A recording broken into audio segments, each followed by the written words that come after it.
आइए सुनिए, देखिए, समझिए सनातन सत्य।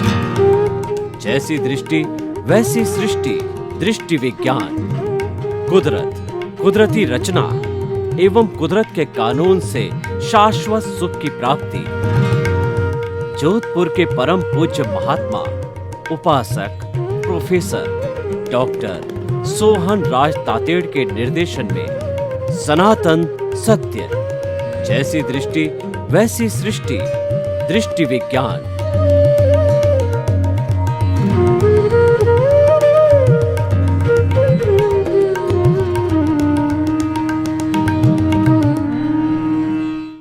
भाइयों और बहनों, मातृशक्ति को नमन। आज का हमारा बहुत सुंदर विषय है, प्रतिष्ठित आत्मा के ज्ञाता दृष्टा बने। देखिए, आज पूरे विश्व के अंदर पुरुषार्थ का डंका बज रहा है। हर व्यक्ति जिसके मन में कुछ न कुछ करने की ललक है, जो आगे बढ़ना चाहता है, जो दुनिया का नंबर 1 बनना चाहता है, तो वो एक ही बात कहता है कि मैं पुरुषार्थ करूँगा तभी आगे बढ़ूँगा। और हमारे जितने भी ऋषि मुनि, महात्मा, गार्जियन लोग हैं, वो यही बताते हैं कि पुरुषार्थ करोगे, कड़ी मेहनत और पक्का इरादा से आगे बढ़ोगे, तभी जाकर के और तुम्हारा जो विकास होगा, तुम आगे बढ़ पाओगे। तो इस तरीके से जो है, ये जो हमारा पुरुषार्थ केंद्र के अंदर आ गया। तो अब हमको ये देखना है कि हमारे इस शरीर के अंदर, ये पूरे सिस्टम के अंदर पुरुषार्थ करने वाला कौन है। देखिए, इस शरीर में मुख्य 3 घटक है। पहला तो जिसकी ताकत से मैं बोल रहा हूँ, वो प्रभु शुद्ध आत्मा भगवान है, जो कि मूल रूप के अंदर वह मोक्षगामी है और उसको स्थान मोक्ष में होना चाहिए। लेकिन अज्ञानता के कारण जो है, वह बंधा हुआ है इस शरीर से। जब वो अज्ञानता मिटेगी, तभी वो मुक्ति जा पाएगा। तो एक तो ये बात होगी, वह अक्रिया है, वह जो है वो कुछ नहीं करता है, उसकी तो मात्र प्रेजेंस होती है। और दूसरा, ये जो हमारा शरीर जो है दिखाई देता है, वह जड़ तत्व के अंदर है, वो मैकेनिकल मोड से चलता है। और इसका जो फंक्शन है, वो पिछले जन्म के कर्म के भुगतान के लिए मिला है। जब भुगतान पूरा हुआ, 8 कर्मों का, 4 कर्मों का तो कैरी फॉरवर्ड होते हैं, 4 कर्म जो पुण्य पाप से जुड़े होते हैं, उसी का भुगतान होता है। जब भुगतान पूरा हुआ, जब आयुष्य पूरा हुआ, तब ये शरीर मर जाता है और मर करके इसको जला दिया जाता है। एक को जला दिया जाता है और एक आत्मा अशरीरी अजर अमर है, केवल प्रेजेंस है। तो अब प्रश्न ये उठता है कि हम पुरुषार्थ के डंके की जो है बात कर रहे हैं, पुरुषार्थ करने की बात कर रहे हैं, वो कौन करता है। इसलिए बड़ा ये इंटरेस्टिंग विषय बन गया कि पुरुषार्थ कौन करता है। हमारे आर्ट ऑफ द विजन के अनुसार ये पुरुषार्थ जो करने वाला है, वह प्रतिष्ठित आत्मा है। प्रतिष्ठित आत्मा का मतलब प्रतिष्ठा करने वाली। जो कोई भी प्रतिष्ठा करती है, भाव डालती है, जब लाइव भाव होते हैं, लाइव अहंकार होता है, तब वो चार्ज करती है। चार्ज का मतलब, देखिए, मैं उदाहरण से आपको बताता हूँ कि जो मोबाइल की बैटरी है, गाड़ी की बैटरी है, हमारे इन्वर्टर की बैटरी है, रेलवे के इंजन की बैटरी है, उसको जब चार्जिंग के अंदर लगाया जाता है, तो धीरे धीरे वो चार्ज होती है। उसको नापा जाता है, वो 0 डिग्री से 100% का मतलब पूरी चार्ज हो गई।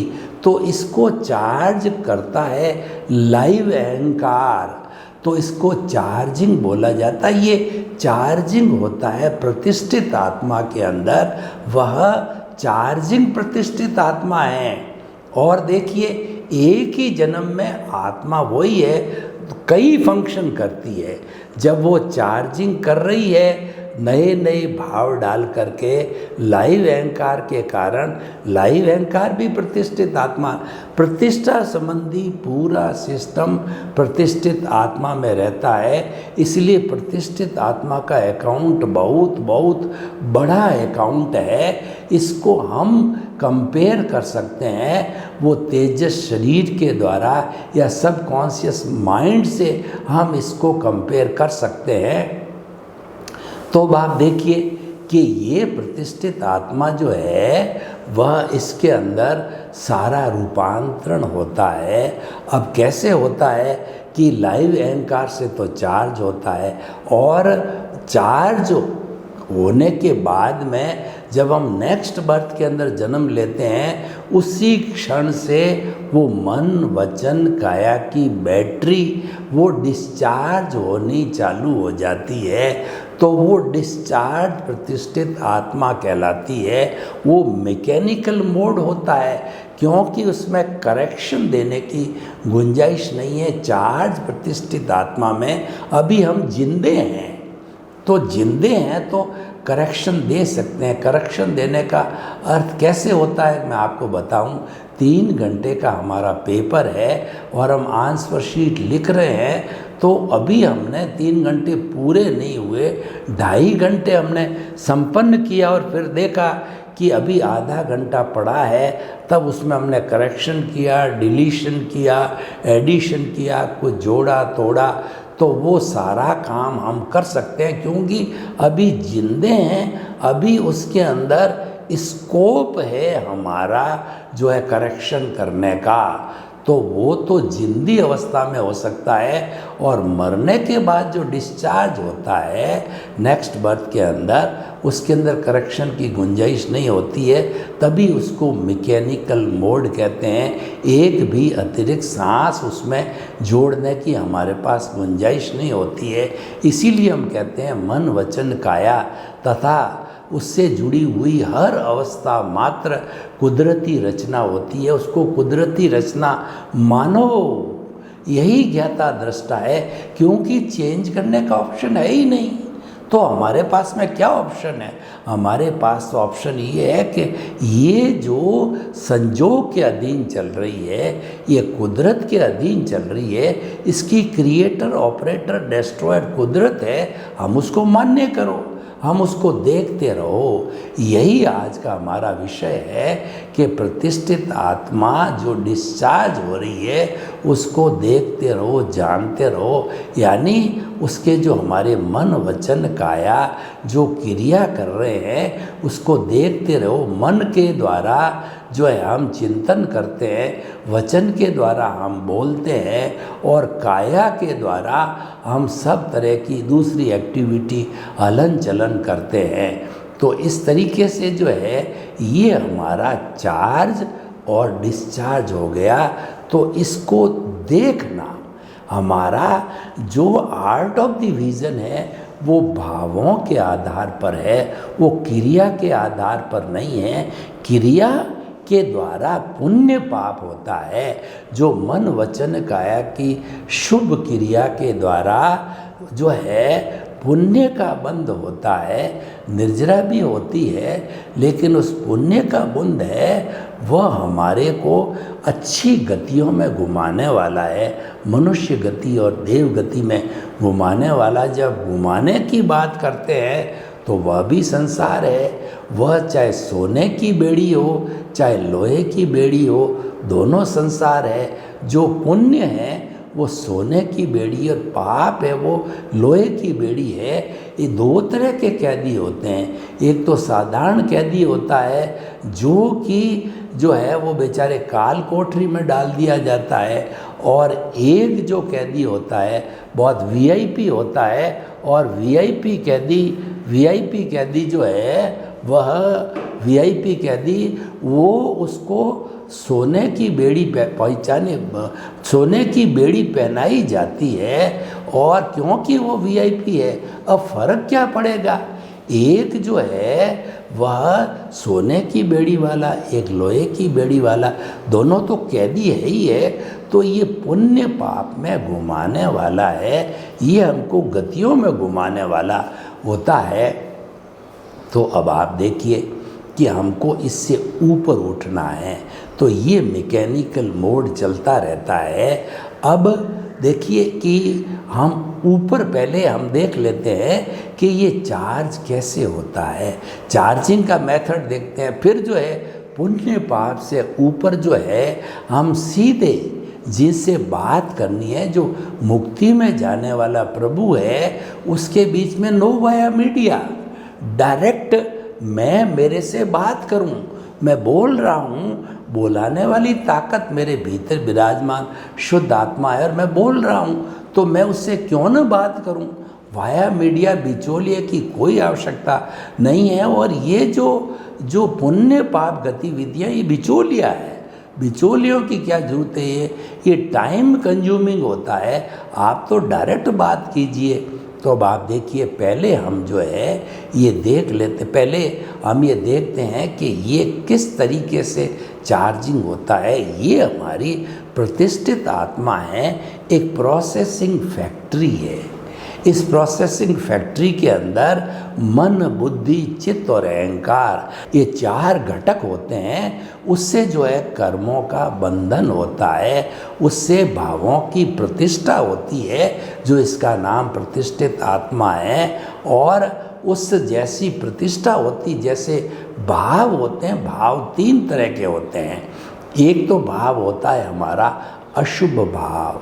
अशुभ भाव हम करते हैं तो हमको नरक गति, तिर्यंच गति में भटकना पड़ता है।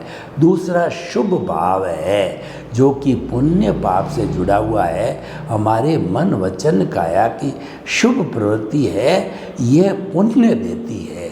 ये जो है बाई प्रोडक्ट के रूप में पुण्य मिलता है। तो उस पुण्य को पाकर के जो है हमें सद्गति मिलती है, मनुष्य गति या देव गति मिलती है। तो ये जो सारा दूसरा भाव, एक तीसरा भाव होता है शुद्ध भाव। शुद्ध भाव में क्या होता है, जो आज का हमारा विषय है कि हम प्रतिष्ठित आत्मा के ज्ञाता दृष्टा बने, यानी कि जो हमारी मन, वचन, काया तथा उससे जुड़ी हुई हर अवस्था मात्र कुदरती रचना है। क्योंकि वह अवस्था है, इसीलिए वह कुदरती रचना है और वो नियत है, फिक्स है, प्रीडेस्टिन्ड है। और वह अवस्था है तो वो नाशवान है, वह टेम्परेरी है, वो आएगी और चली जाएगी। हम जीवन भर उस जो है वो टेम्परेरी अवस्था के कारण सुख और दुख के पलड़े के अंदर झूलते रहते हैं। तो भाई और बहनों, अब आप देखिए कि शुद्ध भाव क्या होते हैं। शुद्ध भाव ये जो हम इस कुदरती रचना के ज्ञाता दृष्टा बने रहते हैं, ये शुद्ध भाव है। इसको हम दूसरे शब्दों के अंदर भेद विज्ञान भी कहते हैं, यानी जड़ और चेतन का मिश्रण नहीं करना।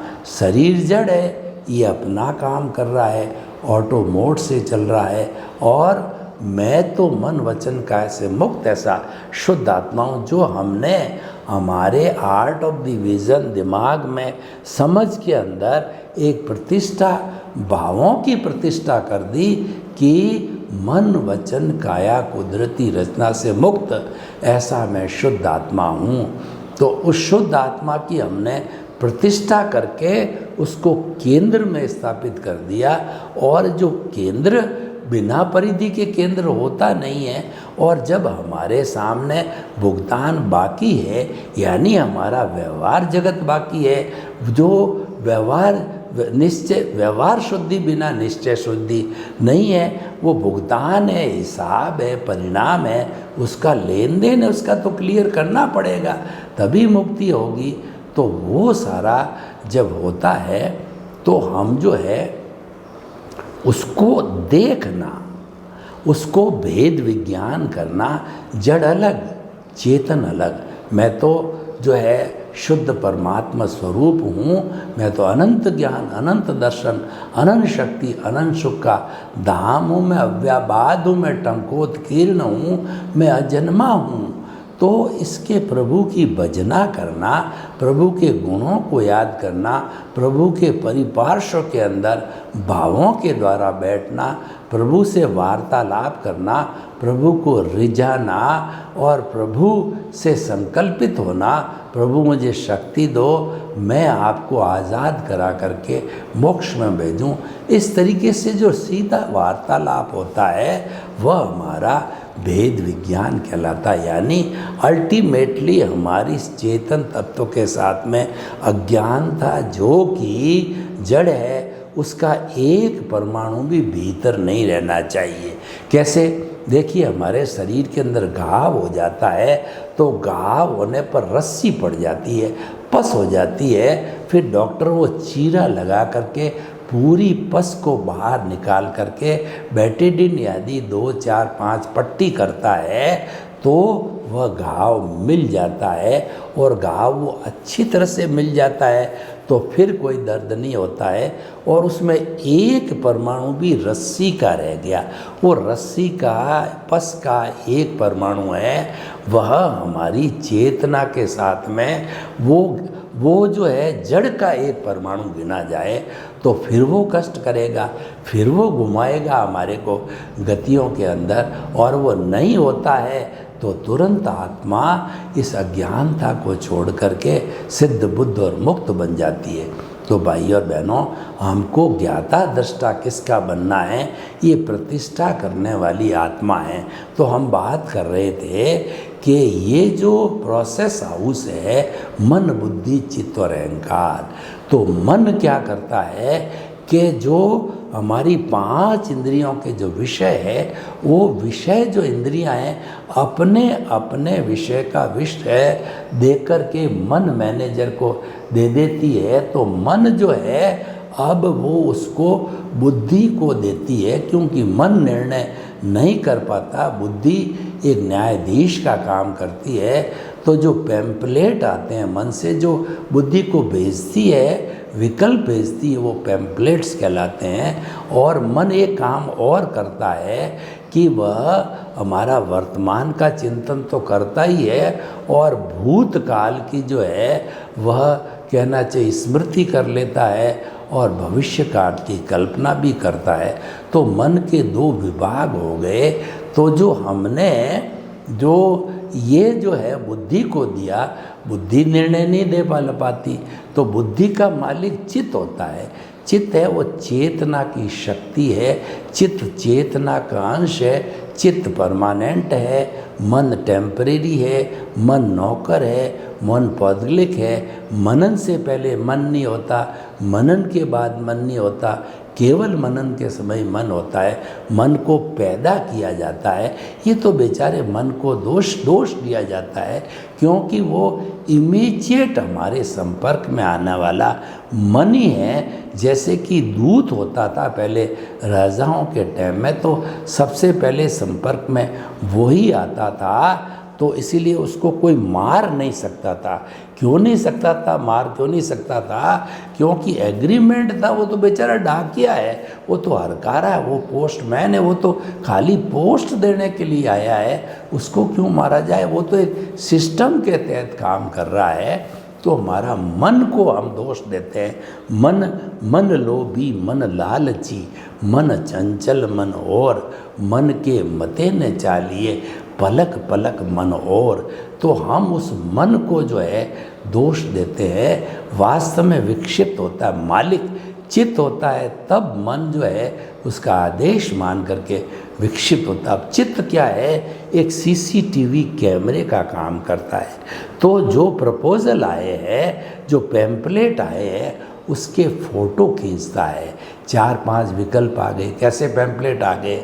मान लीजिए कि कोई चुनाव हो रहे एमएलए, एमपी, सरपंच इत्यादि के, तो कई कैंडिडेट खड़े होते हैं, अपने अपने निशान के वो पैम्पलेट लोगों को बांटते। हमारे पास में 5 तरह के पैम्पलेट आए, हमने मन को दिखाया, मन ने वो पैम्पलेट बुद्धि को भेजा, बुद्धि ने चित्त को भेजा, तो चित्त कैमरा है, उसके 5 के फ़ोटो खींच करके और मालिक जो अहंकार है उसको भेज दिया। अब मालिक अहंकार है, अहंकार राष्ट्रपति है, तो उन 5 को देख करके जो उसकी मर्जी है जो अहंकार की, उसके ऊपर उसने छाप मार दी। जो छाप मारती वो नियम हो गया, और फिर अपने हाथों से हमने उस व्यक्ति को वोट डाल दिया। यानी वो नियम जो देता है, फाइनल डिसीजन है, वो अहंकार का होता है। तो हमारे भाव पढ़ते हैं, उस भाव में जैसा अहंकार का मनन हो जाता है कि अशुभ भाव, शुभ भाव या शुद्ध भाव, तो वैसे शुद्ध भाव अहंकार से होते नहीं हैं, वह शुभ और अशुभ दोनों होते हैं। तो शुभ भावों के अंदर अहंकार की आवश्यकता नहीं होती है, शुभ और अशुभ में होते हैं। शुद्ध में तो आत्मा की शक्ति जो है वो काम करती, जो प्रज्ञा है वो हमेशा शुभ भाव डालती है। कैसे डालती है प्रज्ञा, कैसे काम करती है कि जब गुरु के द्वारा, सद्गुरु के द्वारा हमारे को ज्ञान मिल जाता है, तभी मुक्ति हो का हमारी ये सारा सिस्टम बनता। उसके बिना तो जाने का प्रश्न है ही नहीं। तो जब ज्ञान हमको, यानी हमारे को एनलाइटनमेंट होता है उस विधि से, तो जो है हमारे प्रभु की चेतना शक्ति जो है वह एक जागृत होती है, जिसको हम एनलाइटनमेंट प्रज्ञा कहते हैं। वह भी इस प्रतिष्ठित आत्मा के अधीन काम करती। अभी जो सारा सिस्टम हमने बताया था वो अज्ञा का सिस्टम था, चार्ज का, डिस्चार्ज का, वो सारा अज्ञा का सिस्टम था। प्रज्ञा जो है वो हमारे को कहाँ पर भी गलती होती है, प्रज्ञा हमको मिल गई तो प्रज्ञा जो है देहाध्यास में नहीं जाने देगी, वो तुरंत खींच करके और हमको शुद्ध भावों में लाएगी, हमको आत्मा के करीब लाएगी, और हम आत्मचिंतन, आत्मरमण स्वभाव में जो है लागू हो जाएंगे। तो ये इस तरीके से जब ये भाव इकट्ठे होते हैं तो क्या होता है, चार्ज कैसे होता है कि जो हमारा वर्तमान का ज्ञान दर्शन, पिछले जन्म का ज्ञान दर्शन, वर्तमान के संयोग, वर्तमान का इंटरेस्ट और हमारा आशय सब मिलकर के वो भाव एक कॉज बनता है। और ऐसे कॉजेज जब इकट्ठे होते हैं तब उसको बंच ऑफ दी कॉजेज कहते हैं। वह कॉजल बॉडी कहलाती है। पूरे जीवन भर इकट्ठे हो गए तो वह कॉजल बॉडी बन गई। वही कॉजल बॉडी अगले जन्म के अंदर वह डिस्चार्ज बनती है। यानी ये भाव कर्म बन गए, जो चार्जिंग करने वाले भाव कर्म होते हैं और डिस्चार्ज होने वाले द्रव्य कर्म होते हैं। और वही द्रव्य कर्म जब डिस्चार्ज होकर के समाप्त हो जाते हैं तो वो जब हमारी इस प्रकृति में जाते हैं तो नो कर्म बन जाते हैं, शुद्ध पुद्गल जो कि अनकोटेड हो जाते हैं। ये जो भाव बनते हैं ना, ये पुद्गल इसी जो है इस हमारे कॉस्मॉस में से आते हैं और वो परमाणु रूप में होते हैं, चतुष्पर्शी होते हैं, उस पर कोट लगता है। ये कोटिंग होती है तभी वो चार्ज होता है। चार्ज होने का मतलब कि भावों की कोटिंग और हमारे जो कर्म हैं उस पर कोट का लगना। कोट का लगना मतलब कर्म बन गया। कोट नहीं लगा हुआ तो वो चतुष्पर्शी पुद्गल ही है, अभी परमाणु ही है। तो भाई और बहनों, ये पूरा सिस्टम जो है हमारा प्रतिष्ठित आत्मा में होता है। प्रतिष्ठित आत्मा एक बड़ी विशाल फैक्ट्री है जो ये कार्य कर रही है। तो हमें जो है इस फैक्ट्री को देखते रहना है। जैसे एक मालिक जो है उसकी बहुत बड़ी फैक्ट्री है और मालिक नहीं आता है तो फैक्ट्री में घोटाले होंगे, बदमाशी होंगी और लोग करप्शन करके अपने घर बंद भरेंगे, क्योंकि सारे लोग पेड जो नौकर होते हैं तो मालिक का आना जरूरी है, तो हमारा जो ये ज्ञाता दृष्टा भाव है, ये भाव जो है प्रतिष्ठित आत्मा पर अंकुश है। और ये ज्ञाता दृष्टा बनने का अर्थ ये है कि हमारा मालिक से, मालिक तो अक्रिया है, करता कुछ नहीं है, लेकिन मालिक की जो सत्ता है वो प्रज्ञा है। वह प्रज्ञा हमारे को ज्ञाता दृष्टा बनाती है, भेद विज्ञान कराती है, जुदापन की जागृति कराती है। ये सारा प्रज्ञा से होता है। और अज्ञा तो संसार में घुमाती है, वो उसका काम यही संसार में घुमाने का। और जिसके प्रज्ञा जागृत नहीं हुई तो अज्ञा ही होल एंड सोल होती है, तो वो तो संसार में भटकाती है। नॉर्मल व्यक्ति जन्म जन्मांतर में भटक रहा है, हम भी भटकते हुआ है, परंतु अब प्रज्ञा जागृत हो गई, वो भटकाने नहीं देती है। तो वह होने के कारण ही यह प्रतिष्ठित आत्मा का ज्ञाता दृष्टा बनने की बात आ गई, भेद विज्ञान करने की बात आई। मतलब ये है कि जड़ का एक परमाणु भी चेतन के साथ में नहीं रहे और हम प्रतिष्ठित आत्मा के ज्ञाता दृष्टा बन के उसको शून्य करें, तो हमको मुक्ति मिलती है। सर्वे भवन्तु सुखिनः, सर्वे सन्तु निरामया। लोक के सब जीवों को सुख मिले, शांति मिले, आनंद मिले, प्रेम मिले, सौहार्द मिले और सबका कल्याण हो, आपके प्रति मंगल भावना हो।